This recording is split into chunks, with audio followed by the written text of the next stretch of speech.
everybody. My name is Elan Barron. I'm a professor in the School of Government and International Affairs at Durham University, and I'm also the acting head of school. I'd just like to welcome you to the School of Government and International Affairs and provide a very brief introduction to some interviews that my colleagues have made where they'll talk a bit about their research and possibly some of their teaching. We are becoming one of the larger departments of politics and international relations in the country. We are nearing between upwards of almost 40 full-time members of academic staff with a huge array of expertise in the school covering political theory, comparative politics, international relations, international political economy, and also with various regional expertise scattered across the school.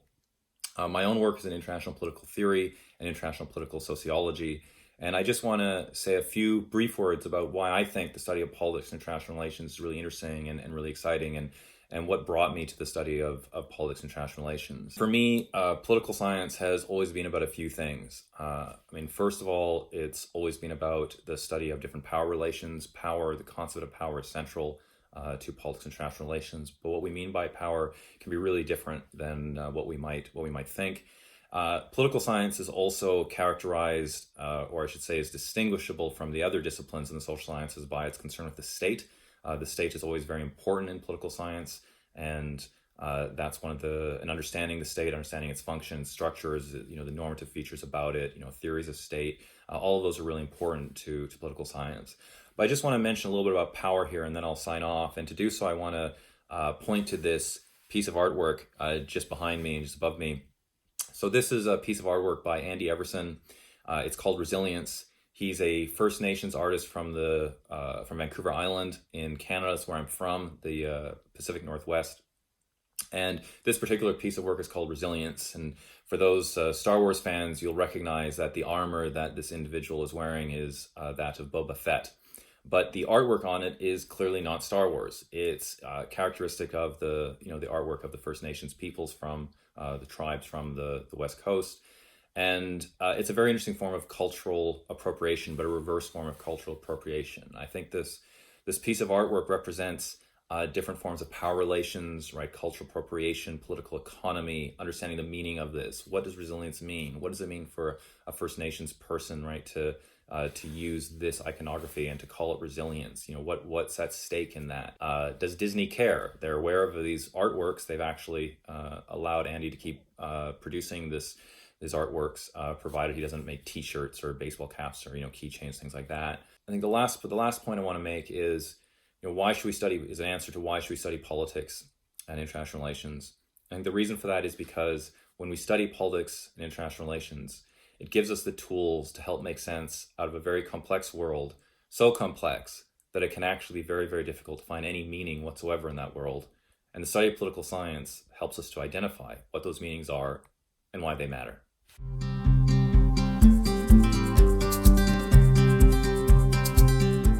Hello, my name's John Williams. I'm Professor of International Relations. Hello everyone, my name is Julia Stapleton and I am Professor of Political Thought. Hi, my name's Christopher Finley. I'm Professor of Political Theory. Hello, my name is Rory McCarthy. I'm an Assistant Professor of Politics and Islam here at the School of Government and International Affairs at Durham University. Hello, my name is Goshe Akimov. I'm an Assistant Professor specializing in East Asian politics. Hi there. My name is Dr. Patrick Kuhn and I'm an Associate Professor of Comparative Politics in the School of Government and International Affairs. My name is Maria Dimova-Cookson. I'm an Associate Professor in Politics and I'm also the Director of the Center for Political Thought. Hello, my name is Nick Vivian and I'm a Professor of Politics here at the School of Government and International Affairs. Hello, my name is Clive Jones. I'm Professor of Regional Security in the School of Government and International Affairs at Durham University, and I'm also an Associate Member of the Institute for Middle East and Islamic Studies. Hello everyone, my name is Marzieh Fouhi Esfahani. I am a Doctor of International Relations and a teaching fellow in the School of Government and International Affairs, Durham University.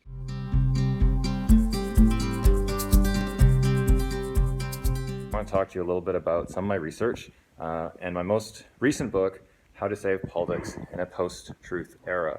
And the reason I've got Mr. Q here to help me talk about this book is because a large part about the book addresses the way in which fake news and alternative facts have become an important part of contemporary politics, and a feature that I would say is challenging the liberal international order. And this is interesting because unlike a horse, there's the dude, horses do not lie, but people do.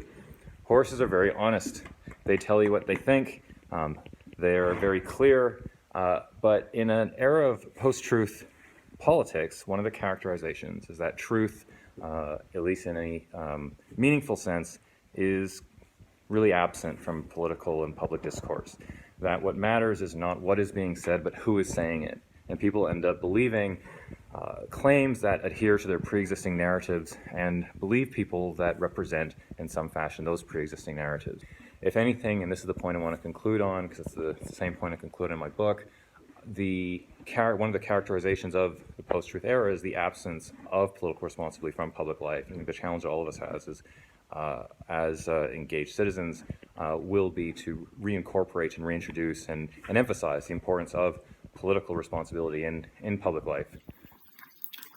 So the first strand of research deals with a question in military ethics.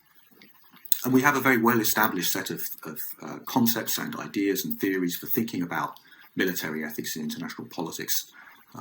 We usually refer to it as the just war theory or the just war tradition. The first set of questions deal with the issues of when it is morally permissible to go to war, what kinds of circumstances raise sufficiently serious questions that embarking upon the systematic and organised killing of other people is something that might be morally appropriate to do. The second set of questions that the just war tradition historically focuses upon is the idea of how you can conduct those military operations. What kinds of targets is it permissible to strike? What kinds of weapon systems is it permissible to use? What sorts of restrictions should exist in relation to the use of this systematic and organised violence in pursuit of, hopefully, morally permissible goals? There's also been a focus upon what we sometimes refer to as the justice after war. And that's the idea about what kind of peace settlements should be morally permissible. How do we go about bringing to a just end wars that have ideally been pursued for just reasons and conducted in just ways? And the area that I've been focusing upon most recently in this work has been how military technologies are bringing about significant changes. The second area is another big question in international politics, and another question that has been explored and thought about for a long time. And that's how we manage an international system or an international society in which we see great ethical diversity amongst different human communities. My research interests lie in British political thought since the middle of the 19th century, especially the intersection between liberal and conservative thought. Recently, I published a new edition of a pivotal text in this area, James Fitzjames Stephen's great work, Liberty, Equality, Fraternity. And the interesting thing about liberty, equality, fraternity is that Stephen, like Mill, was a liberal, although one who believed that liberal thought, in Mill's hands and that of a few others at this time as well, was quickly becoming corrupted by radicalism. What I work on is political philosophy, or political theory as we sometimes call it. So I'm interested in what we call normative questions to do with politics. The particular area I'm interested in and that I specialize in is violence. Violence is, of course, ubiquitous in political history and sadly ubiquitous in contemporary politics. The questions that I look at in my research are, to a large extent, about justifications and about moral judgments of the sort that we make about violent practices. So I'm interested in things like international war.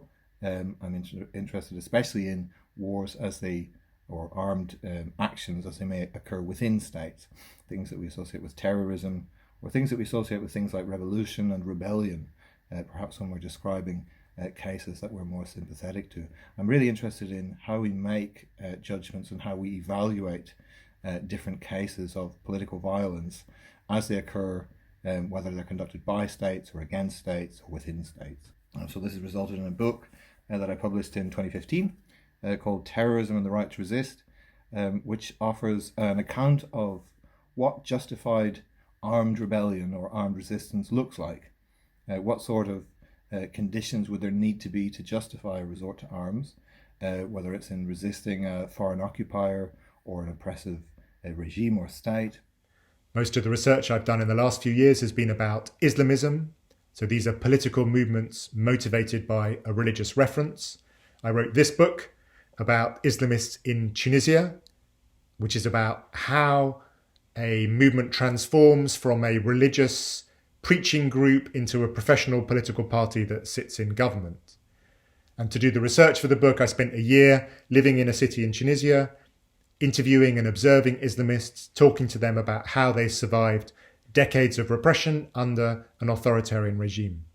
I research a question of labor issues and citizenship in China. I focus on civic organization and civic activism in this context. I also look at normative influence of China in the world and European influence in China, as well as Europe-China relations and the question of Belt and Road Initiative, which is the big global project of China of investments in various countries across the world, including Europe and UK. In terms of my research, I focus on comparative political economy of development and conflict. Substantively, comparative political economy focuses on how domestic, economic, and political institutions affect politics and policy.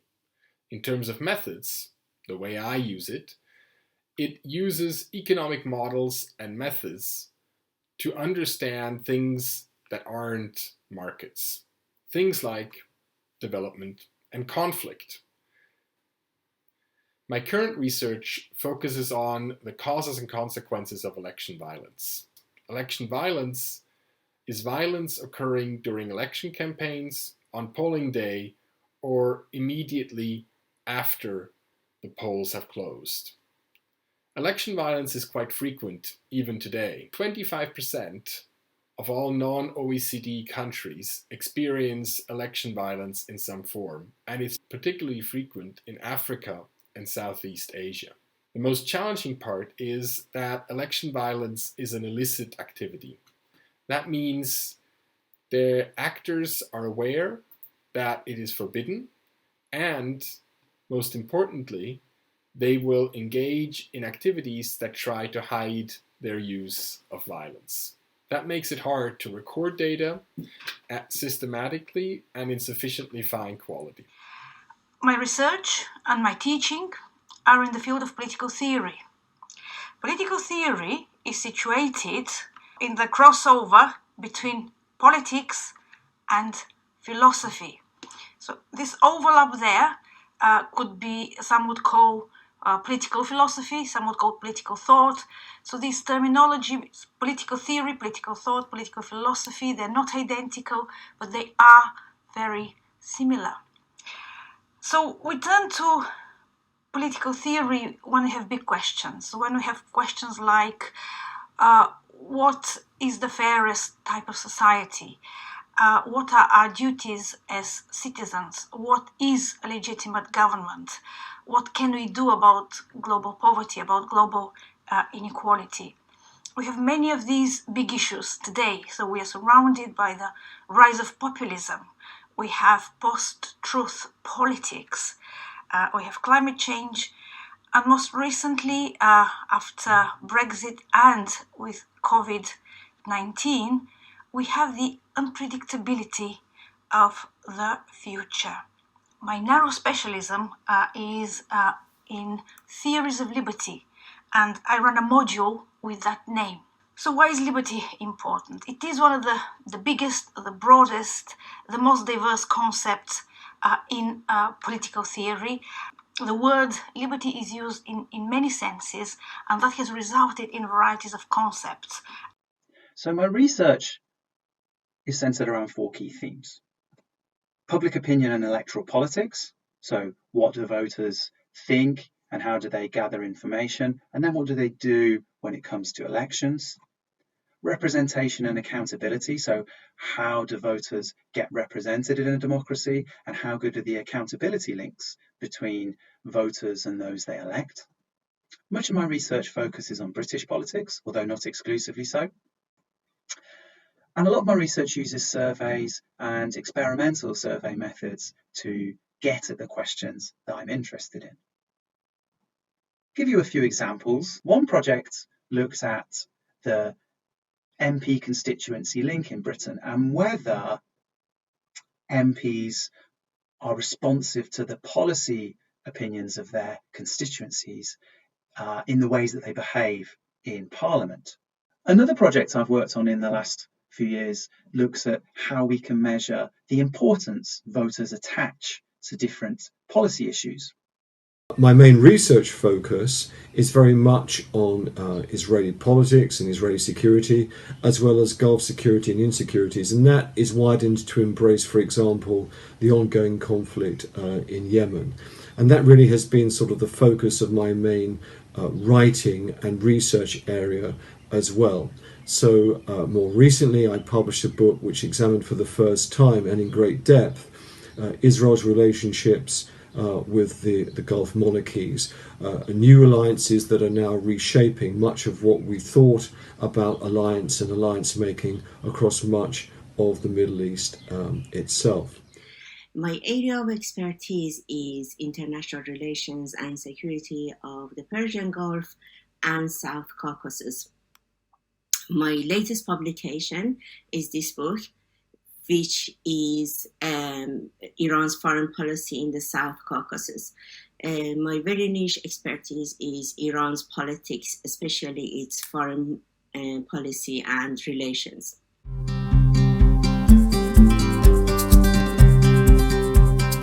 What I'm trying to do at the moment in my own teaching is to develop a new module that will hopefully be introduced the year after next.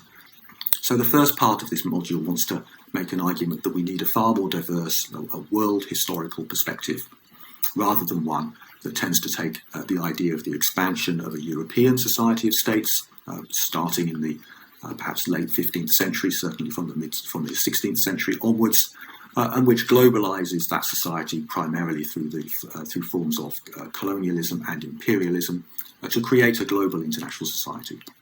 The second important strand there is that we need to think about regional perspectives upon world order, because some of those regional perspectives remain extremely important and in some cases are becoming more important now than perhaps they have been in a very long time.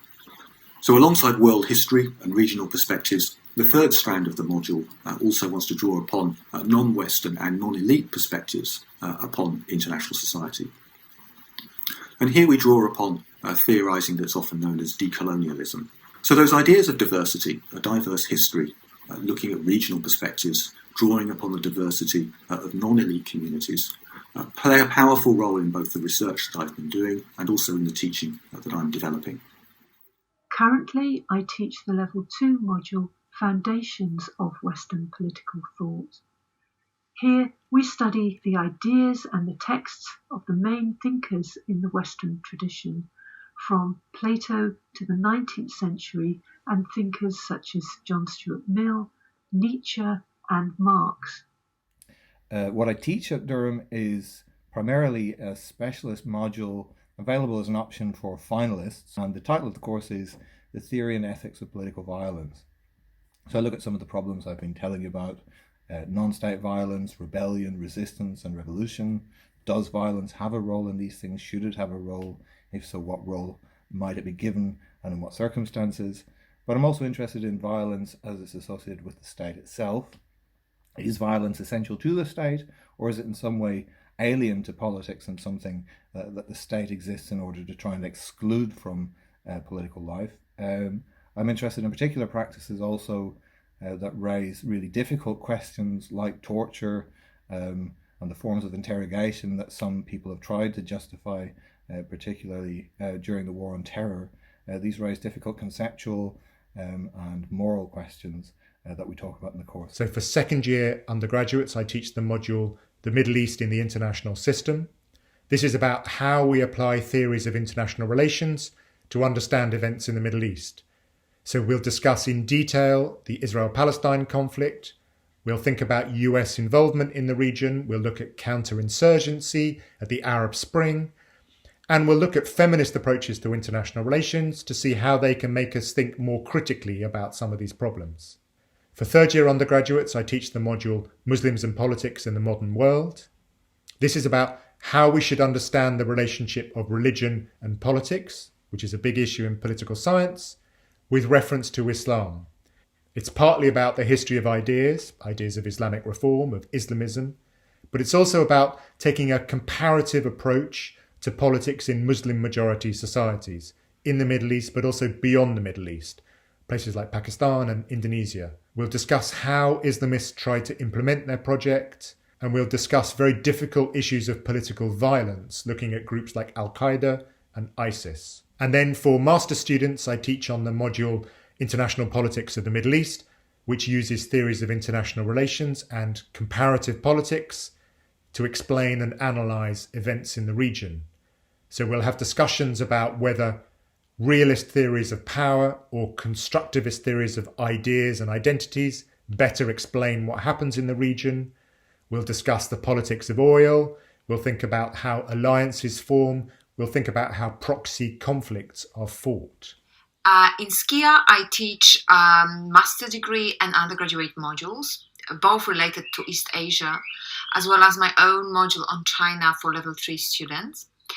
These modules that I teach for the undergraduate level, they mainly discuss different political regimes, different economic principles guiding countries in the region of Northeast Asia, focusing on locations such as Japan, South Korea, China, Hong Kong, and Taiwan. For a master degree module that I'm teaching, which is Politics of East Asia, I focus on different security challenges in East Asia, both traditional, things like confrontation over the South China Sea, confrontation over Taiwan, as well as non-traditional. So things like COVID-19 would be one of those non-traditional security threats in East Asia that I would be covering in my lectures. I teach both substantive and methods modules in the undergraduate program. My substantive teaching focuses on comparative politics, and comparative politics generally deals with 3 types of questions. How and why do political systems differ? How and why are political systems changing? And what do those differences and changes mean for political decision-making and the struggle for power? In terms of my methods teaching, I teach quantitative methods and research design. Methods are important because they are the tools required to develop a reliable and transparent answer. In one of my modules, Contemporary Political Philosophy. So just to give you an example of the themes I'm covering on that module, they include value pluralism and truth, the moral foundations of human rights, feminist challenges to multiculturalism, race, equality and recognition, the threats of informal imperialism. In Durham, we have a very, very active centre for political thought. One of the things the centre runs is a seminar where we have invited speakers from all over the world. Me and my colleagues present our work there, and indeed our PhD students present their work there. We're very inclusive and encouraging for all our student cohort to take part at these seminars. In the second year, level 2, I've taught on the research project module, and this is a really exciting module where students get to do their first pieces of independent research, sort of small research projects, almost like a mini dissertation. And I've taught groups there where we focus on understanding the 2016 EU referendum in the UK, and students have done some really exciting projects there looking at things like what determines voter behaviour in the EU referendum, what were the consequences of the EU referendum in terms of social division or social discrimination, and also the influence of the media and social media on people's attitudes towards the European Union surrounding the EU referendum and its campaign. I also teach on a module called Analytical Politics, which serves two purposes. One is to help students to begin to reason analytically about political and social processes. And the second element of the module is helping students to think about designing empirical research that will help them test theories of political processes. At level 3, I've taught modules on elections and British politics, where students get to use social survey data to test theories of the way voters behave and the way that people evaluate parties and political actors. I've also taught a module on MPs, parties and parliamentary politics in Britain, which links to the research that I do on legislative behaviour. This project covers things like how MPs are motivated, their links to constituents, and how changes to parliamentary rules impact upon the outcomes that we see from the legislative process in the UK. I teach a module at level 3 on Israeli politics, but I also contribute to the more broader portfolio that we offer on Middle East politics at level 2 and at MA level as well, with a particular focus on things like civil-military relations across the region. I hope there's something there that may attract some of you to looking at Durham and the wider portfolio that we offer to both our undergraduate students and our postgraduate students. And I hope at some point I'll get to see many of you, if you are indeed inspired by some of the research interests of myself and my colleagues, to come to Durham University to study 4 degrees either in politics, international relations, or indeed in our master's programs. Thank you very much.